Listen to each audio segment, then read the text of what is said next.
গাজায় যুদ্ধ বন্ধে এবার আলোচনার টেবিলে ইরান ও কাতার।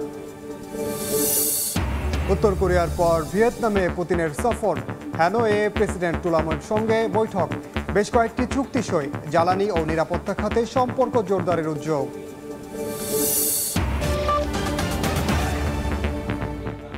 আন্তর্জাতিক সময়ের সঙ্গে আছি আমি ওমর ইনান। হামাস ইসরায়েল যুদ্ধ বন্ধের লক্ষ্যে এবার আলোচনার টেবিলে ইরান ও কাতার। এর মধ্যে লেবাননের সশস্ত্র গোষ্ঠী হিজবুল্লাহ প্রধান হাসান নাসরাল্লাহ হুঁশিয়ারি দিয়েছেন, সর্বাত্মক যুদ্ধ শুরু হলে ইসরায়েলের কোনো অংশই নিরাপদ থাকবে না। হুঁশিয়ারি দিয়েছেন সাইপ্রাসকেও। এদিকে লেবাননে আক্রমণের পরিকল্পনার কথা জানিয়েছে ইসরায়েলের প্রতিরক্ষা বাহিনী আইডিএফ। তবে ইসরায়েলের এমন অনুমোদনে হুঁশিয়ারি দিয়েছেন লেবাননের সশস্ত্র গোষ্ঠী হিজবুল্লাহর সেক্রেটারি জেনারেল হাসান নাসরুল্লাহ। তিনি বলেন, সর্বাত্মক যুদ্ধ শুরু হলে ইসরায়েলের কোনো অংশই নিরাপদ থাকবে না। অন্যদিকে চলমান যুদ্ধবন্ধে নিরলসভাবে কাজ করে যাচ্ছে কাতার। আর তাই ইরানের ভারপ্রাপ্ত পররাষ্ট্রমন্ত্রী আলী বাগেরি খনির সঙ্গে বৈঠক করেছেন দেশটির প্রধানমন্ত্রী আল-থানি। এ সময় মধ্যপ্রাচ্যের উত্তেজনা কমানোর কথা বলেন উভয় পক্ষ। মৌসুমী সাথী, সময় সংবাদ। জ্বালানি ও নিরাপত্তা খাতে ভিয়েতনামের সঙ্গে সম্পর্ক আরও জোরদার করতে চায় রাশিয়া। ভিয়েতনামের প্রেসিডেন্টের সঙ্গে বৈঠক শেষে কথা জানান রুশ প্রেসিডেন্ট ভ্লাদিমির পুতিন। এদিকে রুশ প্রেসিডেন্টের হ্যানয় সফরকে ভালো চোখে দেখছে না যুক্তরাষ্ট্র। তাদের দাবি, এই সফরে ইউক্রেন আগ্রাসনকে আরও বৈধতা দেওয়ার সুযোগ পাবেন পুতিন। ক্ষমতার নতুন মেয়াদে চীন ও উত্তর কোরিয়া সফরের পর তৃতীয় দেশ হিসেবে কমিউনিস্ট শাসিত আরেক রাষ্ট্র ভিয়েতনামে গিয়েছেন রুশ প্রেসিডেন্ট ভ্লাদিমির পুতিন। বৃহস্পতিবার ভোররাতে দেশটির রাজধানী হ্যানয়েতে পৌঁছান তিনি। বিমানবন্দরে ভিয়েতনামের উপপ্রধানমন্ত্রী চান হোং হা এবং দেশটির ক্ষমতাসীন কমিউনিস্ট পার্টির শীর্ষ কূটনীতিক লে হাই চুং পুতিনকে স্বাগত জানান। এরপর তাকে লাল গালিচার সংবর্ধনা দেওয়া হয়।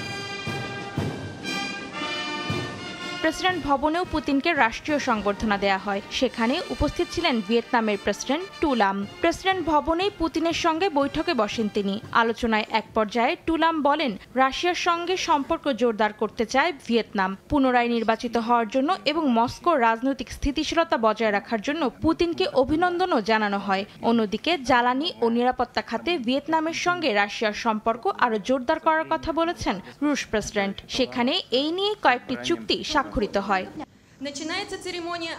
এদিকে পুতিনকে সাদরে বরণ করায় ভিয়েতনামের সমালোচনা করেছে যুক্তরাষ্ট্র।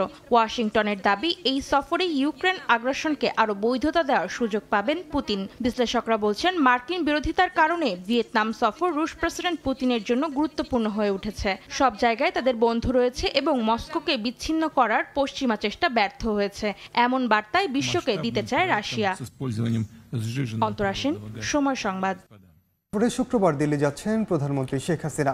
ভারতের প্রধানমন্ত্রী নরেন্দ্র মোদীর সঙ্গে দ্বিপক্ষীয় বৈঠক ছাড়াও রয়েছে সরকার প্রধানের নানা কর্মসূচি।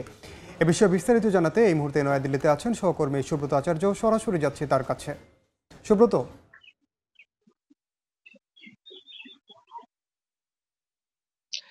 দেখুন, মাত্র 15 দিনের ব্যবধানে বাংলাদেশের প্রধানমন্ত্রী রাষ্ট্রীয় অতিথি হিসেবে আবারও দিল্লিতে আসছেন। আমি যেখানটায় দাঁড়িয়ে রয়েছি, রাষ্ট্রপতি ভবন, রাইসিনা হিল, এখানেই কিন্তু তার যে আনুষ্ঠানিক যে সফর, সেই সফরসূচি কিন্তু এখান থেকে শুরু হবে। আপনারা জানেন যে আগামীকাল দুপুর 2টোর পর বাংলাদেশের প্রধানমন্ত্রী বিশেষ বিমানে করে দিল্লির পালাম বিমান ঘাঁটিতে নামবেন এবং তারপর তিনি চলে যাবেন তাজ প্যালেস হোটেলে। সেখানে ভারতের পররাষ্ট্রমন্ত্রী এস জয়শঙ্করের সঙ্গে তার বৈঠক রয়েছে। মূলত তার পরের দিন অর্থাৎ শনিবার দুই সরকার প্রধানের সঙ্গে যে দ্বিপাক্ষিক বৈঠক, সেই বৈঠকের রূপরেখা, চুক্তি কিংবা memorandum of agreement MoU signature স্বাক্ষর হবে, সেই সমস্ত বিষয় নিয়ে পররাষ্ট্রমন্ত্রীর সঙ্গে প্রধানমন্ত্রীর বৈঠক করার কথা রয়েছে। আপনি জানেন যে রাষ্ট্রপতি ভবনে সকাল থেকেই তার প্রধানমন্ত্রীর যে রাষ্ট্রীয় সফর, সেটি শুরু হবে শনিবার সকাল থেকে।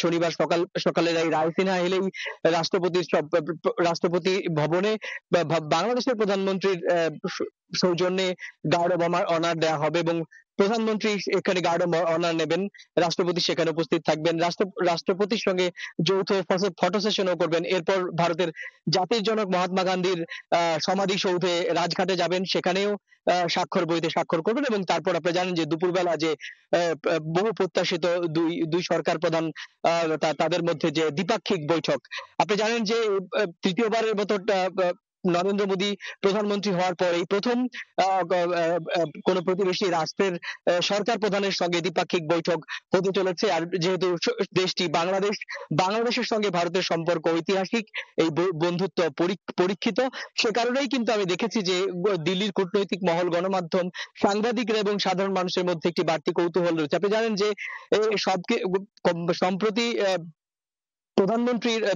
ভারতের প্রধানমন্ত্রী তৃতীয়বার যখন শপথ নিচ্ছেন, তখন কিন্তু রাষ্ট্রীয় অতিথি হিসেবে কিন্তু বাংলাদেশের প্রধানমন্ত্রী শেখ হাসিনা এসেছিলেন এবং তার 15 দিনের মধ্যেই আবার রাষ্ট্রীয় অতিথি এবং দ্বিপাক্ষিক বৈঠকের যে সূচি, সেইগুলো নিয়ে কিন্তু ভারত বাংলাদেশের কূটনৈতিক মহলে কিন্তু ইতিমধ্যেই তোড়জোড় শুরু হয়েছে। তো এই ছিল আমার কাছে ভারতের রাজধানী নয়াদিল্লির রাষ্ট্রপতি ভবনের সামনে থেকে বাংলাদেশের প্রধানমন্ত্রী আসার আগে প্রস্তুতি পর্বের আমার কাছে থাকা সে সংক্রান্ত সবশেষ তথ্য। তীব্র দাবদাহে পড়ছে যুক্তরাষ্ট্রের বিভিন্ন অঙ্গরাজ্য। গরম থেকে বাঁচতে এবছর প্রথমবারের মতো খোলা হয়েছে কুলিং সেন্টার।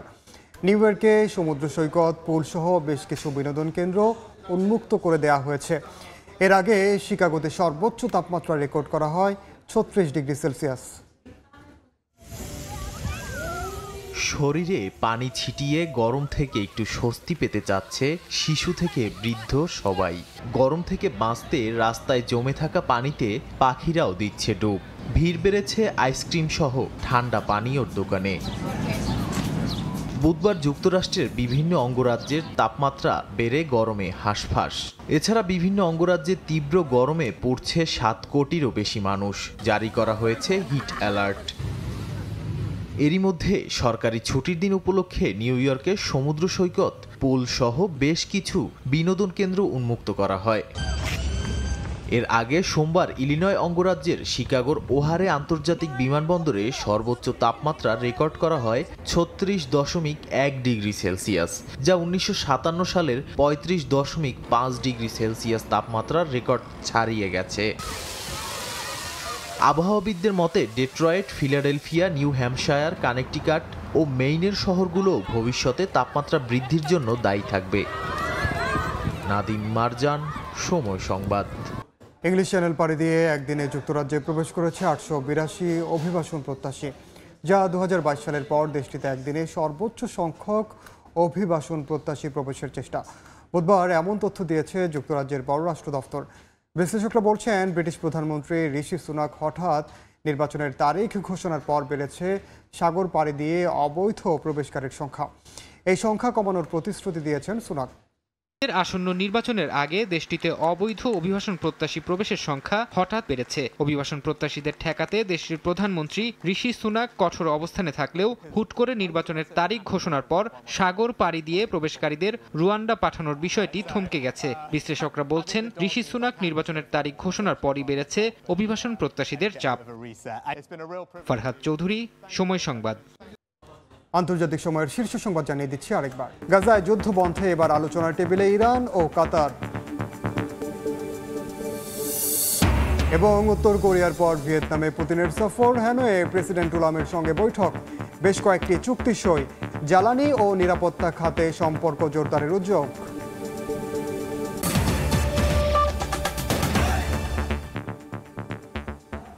এই ছিল আন্তর্জাতিক সময়। এরপর সময় সংবাদের সঙ্গে থাকবেন সহকর্মী ছোঁয়া খন্দকার। ধন্যবাদ ইনাম। সময় সংবাদ নিয়ে ফিরছি কিছুক্ষণ পর, সঙ্গেই থাকুন সময়ের।